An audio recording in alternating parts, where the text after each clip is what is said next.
Let's look at how to do logarithms on a Texas Instrument calculator. As always, I'm using a TI-84 plus CE, but a lot of what I say will apply to others. This is one area, though, where if you have an older calculator, it is going to make a big difference because the newer calculators have a new way of typing along. First things, we do have LOG and LN. As I always remind students, the LOG button is just base 10, and the LN button is just base E. The calculator has a reminder. You'll notice above log, it's got 10 to the x, and above ln, it's got e to the x. That is basically our calculator's way of reminding us that LOG is base 10 and ln is base e. So if I want to just say do the log of 100, I can just hit L, or log. You'll notice it does come up with the parenthesis, and because 10 is, or 100 is 10 squared, I do get a nice number out of that. Do note, if I want to add two logs together, again, make sure you hit the end parenthesis after, because we need to make sure the calculator knows what is inside the log and what is not inside the log. And similarly, if I do the natural log, let's do e squared. So let's hit ln, and then to get the e, I'm going to hit second ln to get e.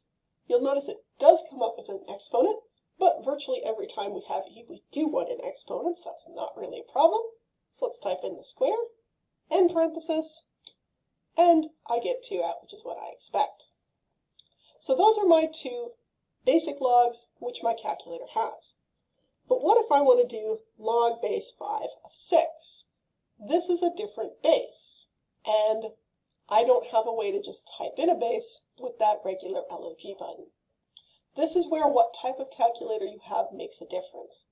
For the newer calculators, I'm going to go to the good old math menu. Again, there's a lot of good stuff hidden in the math menu. So let's hit math, and I'm going to have to scroll down a bit to where it says log base.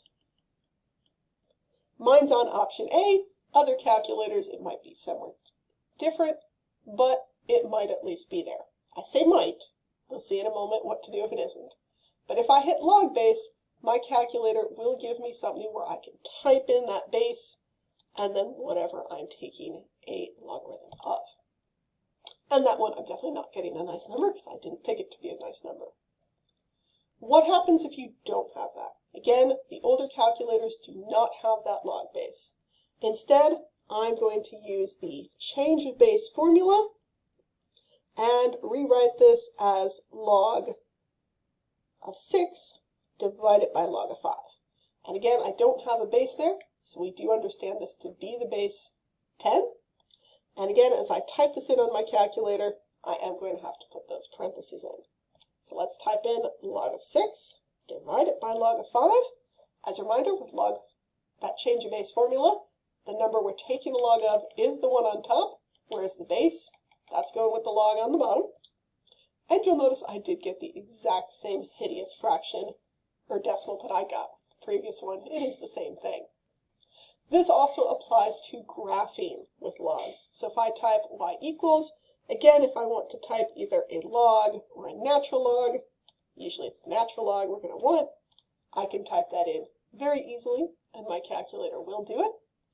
One note of caution, I do tell my students it looks like it ends at maybe -2.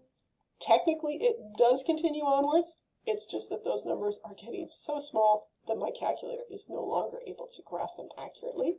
So again, I do tell my students, you do still want a down arrow on that left-hand side. But what if I want to type in log base x, or log base 5 of x plus 1? So again, up here, if I've got the log base, I'm going to go to math, and let's find my log base, so I can type in log base 5 of x plus 1. Again, it looks like it's stopping, but again, that's just because the numbers are getting too small for my calculator to deal with. I am still going to put an arrow there. But again, if I don't have that log base, I'm going to type that in as log of x plus 1 over log of 5. Do note you can do this with ln just as easily. I usually tell my students to use the LOG button, just because that's a little bit easier for most of them.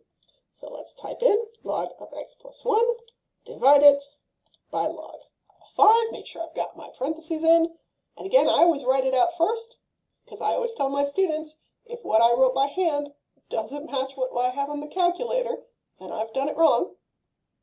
But that does now look the same as what I had when I typed it in with log base. So again, the newer calculators will have this log base, but again, the older ones, you might have to use this change of base formula.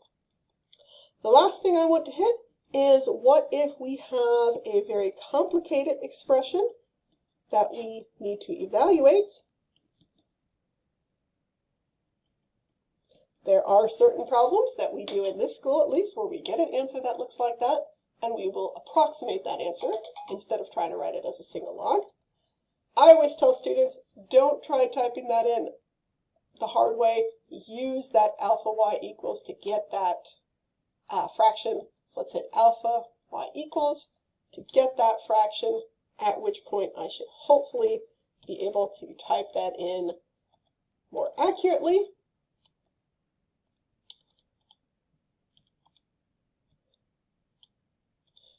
Now this one, I deliberately mistyped it. Again, I always tell my students, what happens if I mistype? I'm going to hit second enter to pull up the exact same thing that I just got, so I can come in here and change it. So again, I accidentally typed a minus, whereas this should be a plus. So let's go in and change that to a plus, and I don't have to retype the entire expression. And now that is the approximate answer, which again, in a lot of the classes that I teach, is the answer that I would want for my students. Again, some of the older calculators will not do that. So if the calculator does not have that fraction button, what I tell my students to do is to type in just the numerator. So I'm going to type in just log of 6 minus 7 log of 5, and then hit enter.